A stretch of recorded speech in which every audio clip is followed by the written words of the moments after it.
Howdy, everyone. I am glad to be continuing our week of strange lectures from abroad. I just wanted to point out that I've already recorded this lecture today, but without sound. And so, anyway, and I'm no longer in the actual testing center, so I can't show you very much there. But believe it or not, I'm still here. I'm just now in a conference room. We don't have the internet here, or I don't have access to their internal networks, so I'm recording this offline, and I will upload it then later when I get back to my hotel. So, let me tell you a little bit about yesterday. So, I am a pilot participant in this study. I played the role of a driver, a tank driver in the motion simulator yesterday. It was very interesting, very like there is a good reason why I was wearing a helmet and had a 5-point harness on, and it was uncomfortable but realistic. So it was really a thrilling experience, very cool. I was glad to not get sick because I didn't do too much, and I'll do some more today, hopefully. So. Very cool simulator environment. We're testing out all our scenarios and things and debugging our procedures. And so those of you who know, the research process, it's always a good idea to be pilot testing and debugging your procedures. Almost every time, we do these sorts of activities, we discover way more problems than we thought were there. So, all right, good. So I'm here. I'll keep updating you guys. I've got my contractor's badge on, and I'm doing cool stuff here. But let's get back to Norman's messages on bridging the gulfs of execution and evaluation. Oops, just kidding. Yep, I did. Anthropometry. And this is where we left off. So we had in the previous lecturette vignette, we talked about these four key concepts in bridging the gulfs of execution and evaluation. And today I want to talk about representations, and you may recognize this as an older slide. This came from the Woods and Roth Intro to Cognitive Systems lecture. So it's a callback here, but the cognitive systems triad and how these three aspects of a system all need to be considered. They all interact. They all we can't think of them in isolation. They are bonded together. The human and machine agents, the world in which the agents are performing cognitive work in, and the representations of the world by which the agents express their cognitive work. All right. So, representations.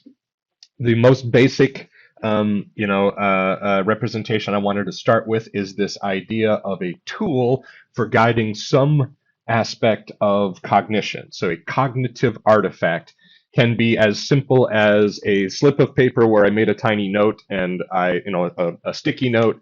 I texted myself, these are simple memory aids, but they are cognitive artifacts that are supporting the cognitive work of my memory. And in Norman's example, he uses,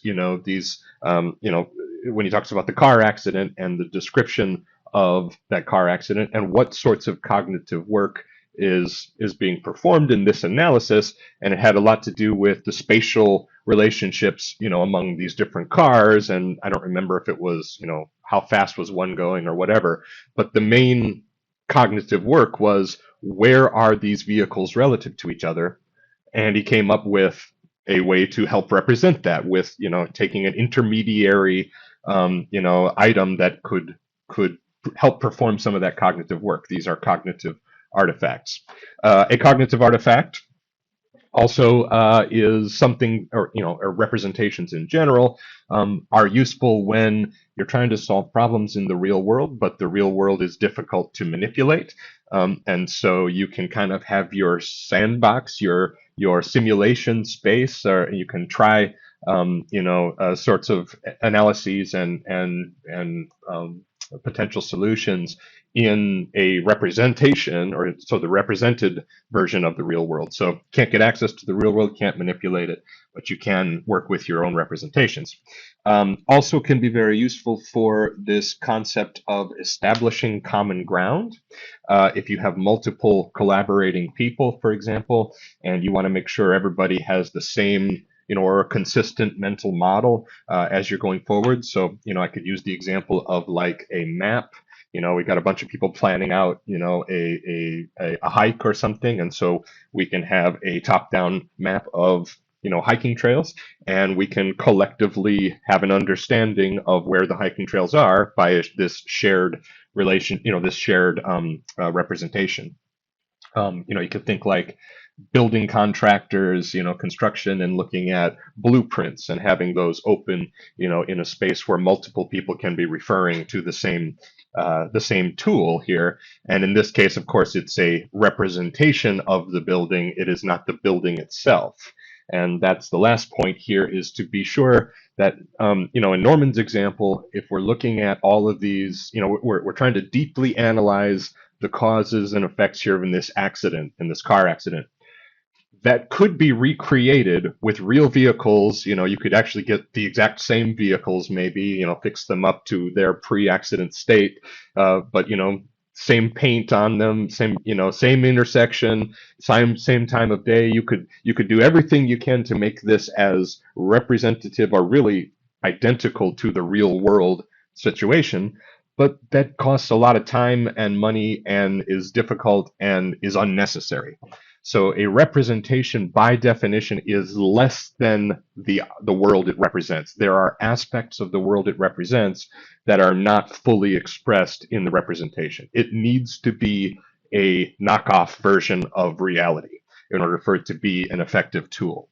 And part of that is looking at which properties of the real world do not need to be reliably represented in the abstraction. So I don't need to know what the colors of these two vehicles are if I'm evaluating their spatial relationship at this intersection. Okay, I don't even need them to roll. I don't need them to have wheels or really even look like vehicles so much as to have the same basic, volumetric properties. So I can use this pencil eraser here, and it is shaped roughly like a vehicle, at that scale, and that's appropriate for my analysis of their relative orientation.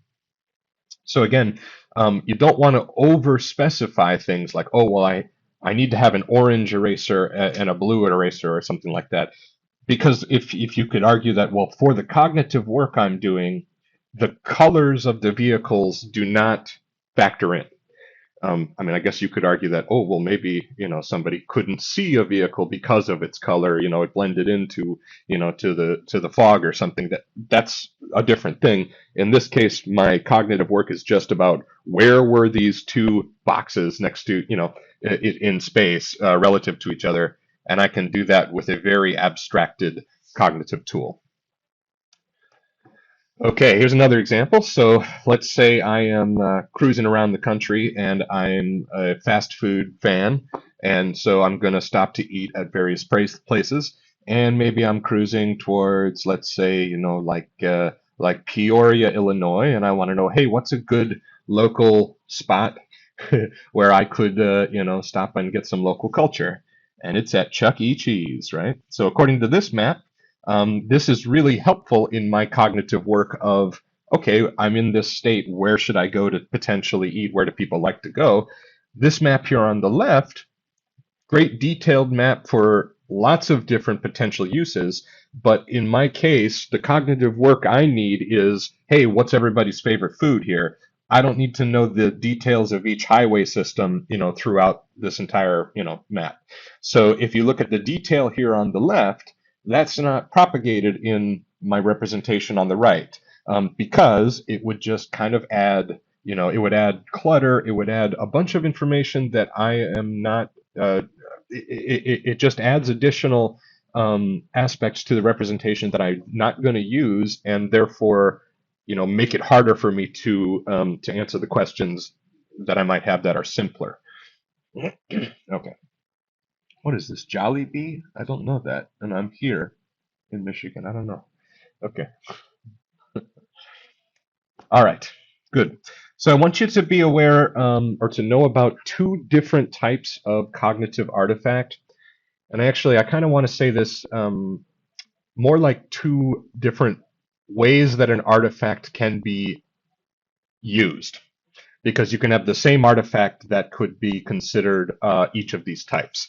But let me explain the type. So first, the first property I want you to think about is the experiential value of an artifact. And what this means is how well the artifact or the representation helps us have an experience that is different from, or have an experience of a perspective that is difficult or impossible to achieve. Let me put it that way.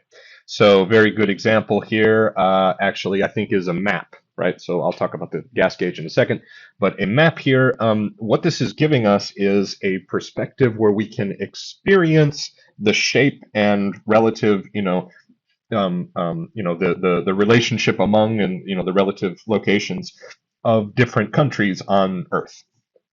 This is a perspective that we could conceivably, gain for ourselves with our eyes directly if we were Superman and, Superman or Superwoman and could fly up into, space, or we become astronauts and we go into an air, we could see with our eyes a perspective which allows us to understand where Europe is and how it's roughly shaped. But that's difficult / impossible. And so this representation here of this map, it is based on that accurate real world data, but it allows me, your average human, to experience that perspective. And so when I look at this map, I can very quickly at an entry level, know several things just through my basic human perceptual, pattern recognition sorts of things.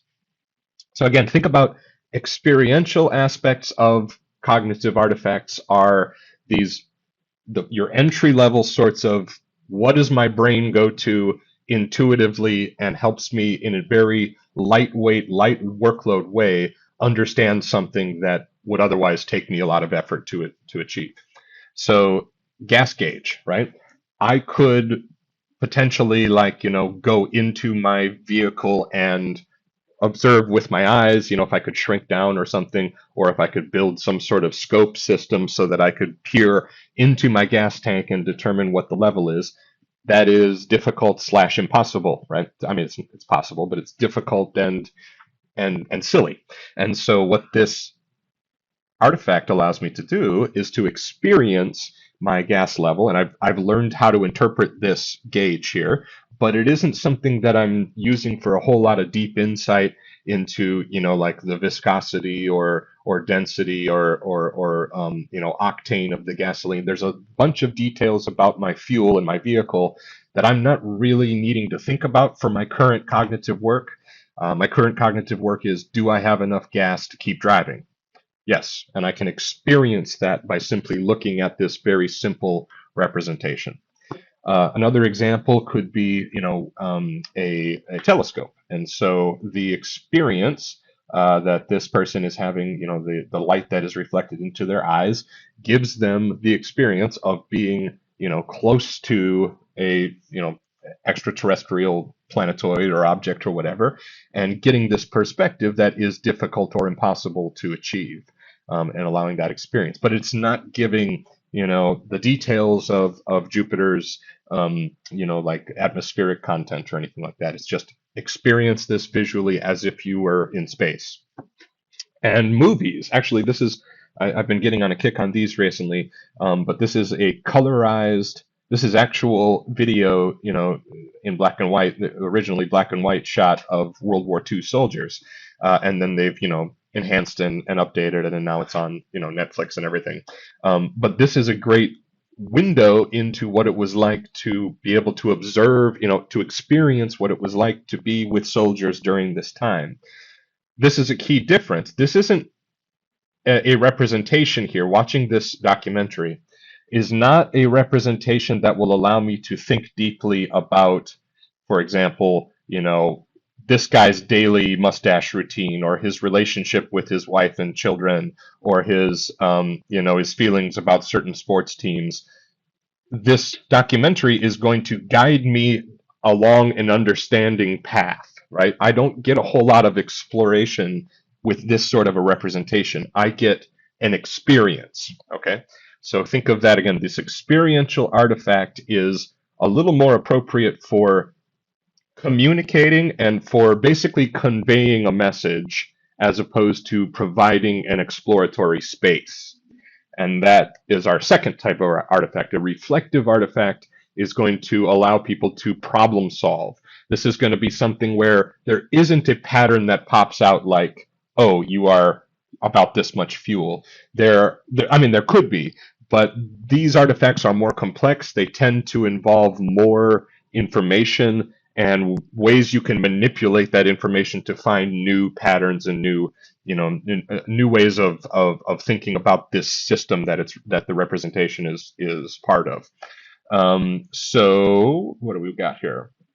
We're still abstracting things. That's what makes it a representation as opposed to just the same as the real world. And the example that Norman uses of the airline guide is great for this, because I don't just look at this and see, oh, here's the next flight that I should be taking, like I can when I glance at this display here, and I determine, I can experience my gasoline level in a rough way.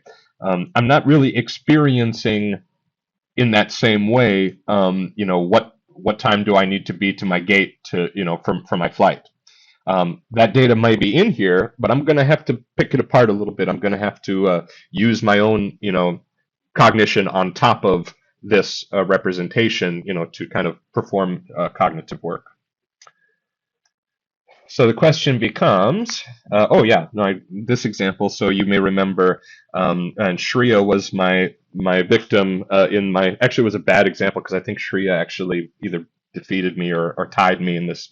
But when we said, let's play the game of 15, remember this was, okay, without anything to look at, just we take turns choosing numbers, and one of us tries to get to, a sum of a subset of our numbers needs to add up to 15, then we win. And so when it's posed that way, and Shreya and I are thinking mathematically, and we're trying to remember which numbers were chosen and how to get, multiple different ways to get to 15 with my number set, for example, and I might even list those numbers, out like this, and I could be thinking about them, on a board or whatever. But if I can rearrange and reorganize these, or if the representation encourages that, this is good for, like a reflective sort of cognitive task. But then remember when we changed it into tic-tac-toe, this became something that was a little more entry-level thought, like I can use my human perceptual super abilities to recognize patterns, like those three things are in a straight line.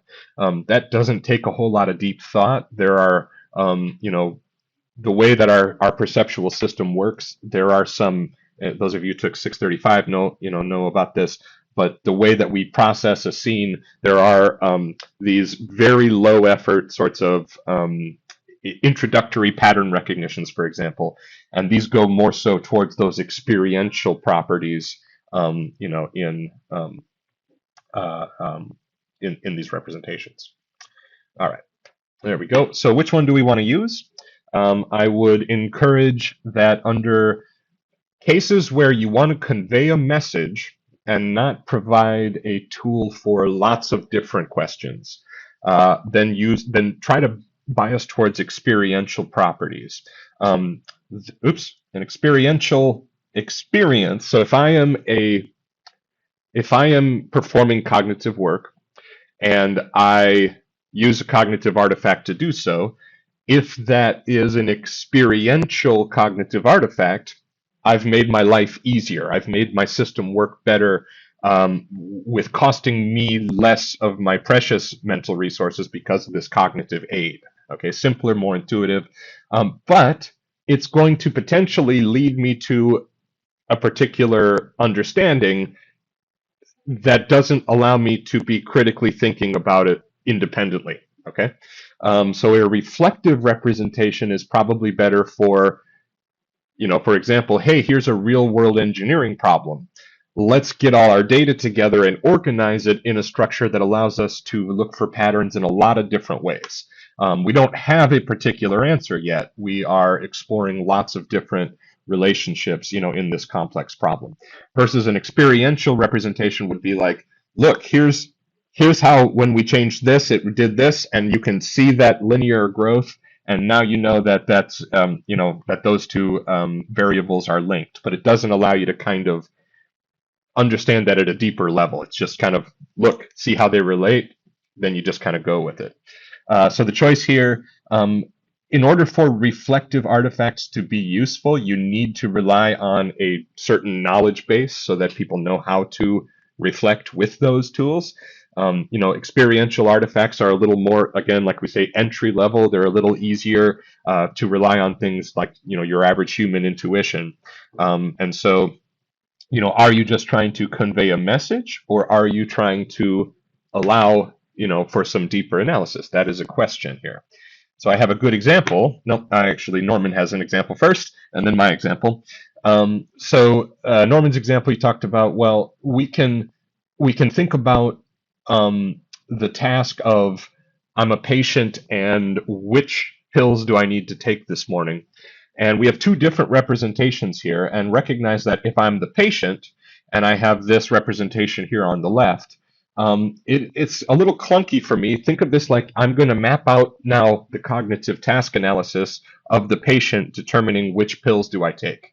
And if I have only this representation, then I am doing a lot of extra steps for things like, okay, is 3 times a day, and now it's breakfast, and so does that one of them. And I can use the information here, but I am going to need to reflect on it. I'm going to need to maybe even add notes to it, maybe reorganize the way this information is presented to me in order to answer my questions, my cognitive work of which pills do I take at breakfast. On the right side, this is the same information, reorganized, of course, but this is going to allow me as the patient to have something that's closer to an experiential, sort of outcome with this artifact. Because, hey, my cognitive work is which pills do I take at breakfast? I can experience what those are by simply reading that right there. I don't have to think more deeply about it. In fact, it doesn't encourage me to think more deeply about it. Okay. Now contrast that with the physician, the pharmacist, and they're trying to decide, okay, I'm prescribing a new routine. I need to know what the patient is currently taking. If they get their list of breakfast, lunch, dinner, bedtime, from the patient, this is not as effective in helping the prescribing physician experience, okay, well, what doses, when are they taking these different drugs, as the one on the left. The left representation would be more experiential for the pharmacist. So when we have, different user groups that maybe need to interface with the same cognitive artifact, we want to think about, is there a way to make, when it needs to be an experiential sort of property with this artifact, which I think you could say is a fair thing to do if it's which pills do I take for breakfast, and you don't want to overanalyze that too much. We can make this an experiential artifact for both of those user groups, with some creative design here. So now both the doctor and the patient can just glance at this, and with relatively little cognitive steps involved. So think like how many, my hierarchical task analysis, how many sub-steps, are involved here. We can reduce those. We can simplify our cognitive task analysis tree when we have a representation that allows more experiential sorts of processing. Okay, now,